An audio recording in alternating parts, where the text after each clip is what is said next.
الحمد لله رب العالمين، والصلاة والسلام على أشرف الأنبياء وخاتم المرسلين وعلى آله وأصحابه أجمعين. أما بعد، فأعوذ بالله السميع العليم من الشيطان الرجيم. ظهر الفساد في البر والبحر بما كسبت أيدي الناس. د دین اسلام ډیرو قدرمنو عزتمندو مسلمانانو ورونو دنیا ته چې څومره شرونه، نقصانونه، فتنې او مصیبتونه راځي، دا په همدې وجه راځي چې بندگان د الله د حکمونو خلاف وکړي. کله چې بندگان د الله د حکم موافق زندگی کوي، د الله رب العالمین د طرف نه دوی ته رحمتونه راځي، برکتونه راځي،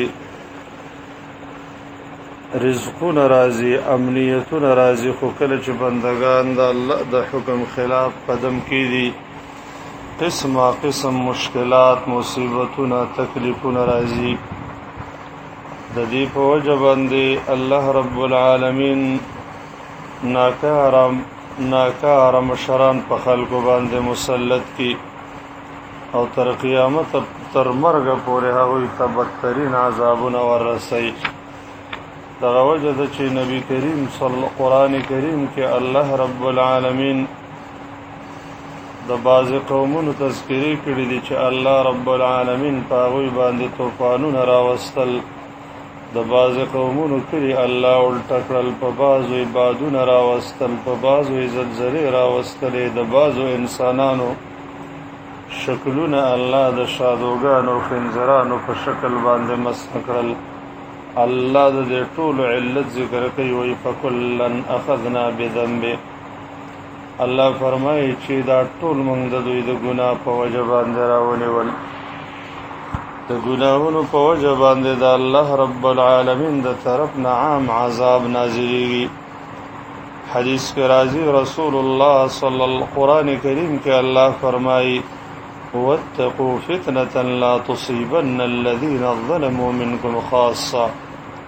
د هغې فتنې نه ویریږئ چې هغه صرف ظالمانو ته نه رسیږي، بلکې هغه عامه فتنه د ټولو انسانانو په هغې فتنه کې راګیرېږي چې هغه عام عذاب د الله د طرف نه راتلل دي.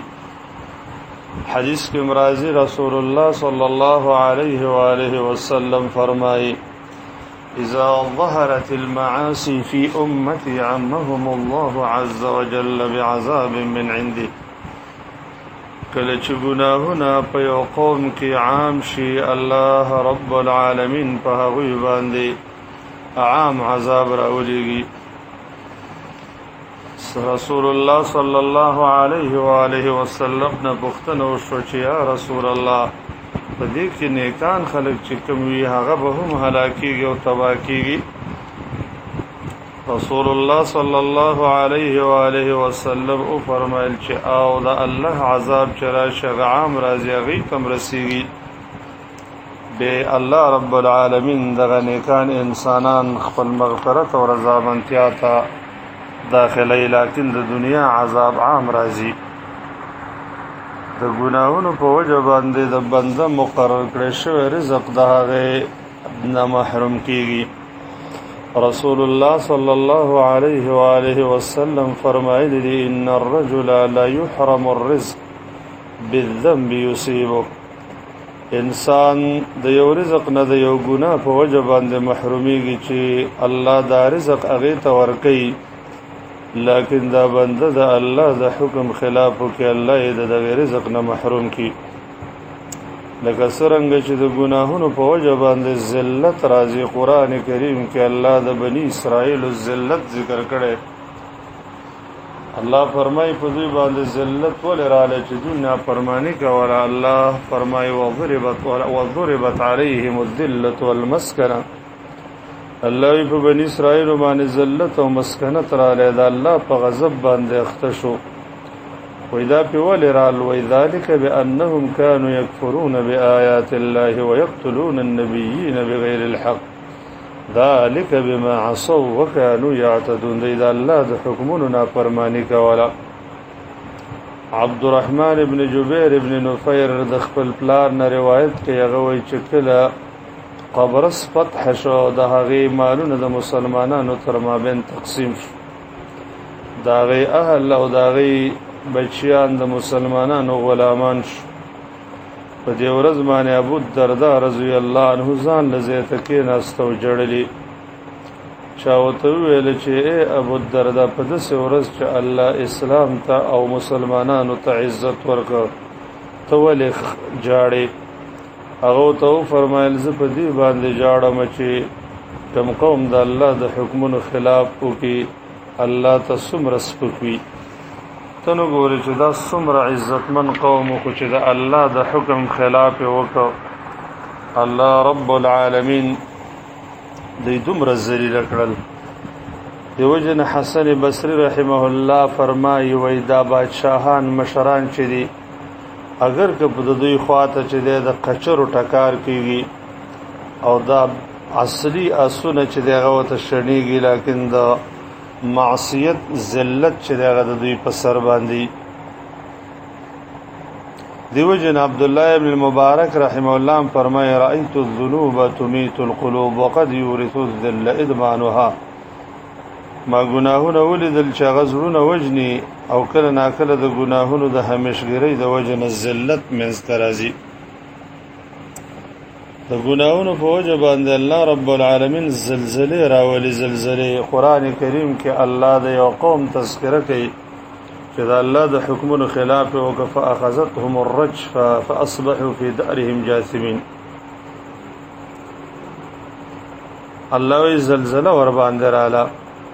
دغه وجه د چې ابن ابي الدنيا یو روایت ذکر کړی دی چې یو ورځ د رسول الله صلی الله علیه و آله وسلم په دور کې زلزله رااله. رسول الله صلی الله علیه وسلم لاس په ځمکه باندې کې خو ویل چې آرام شه ځمکې.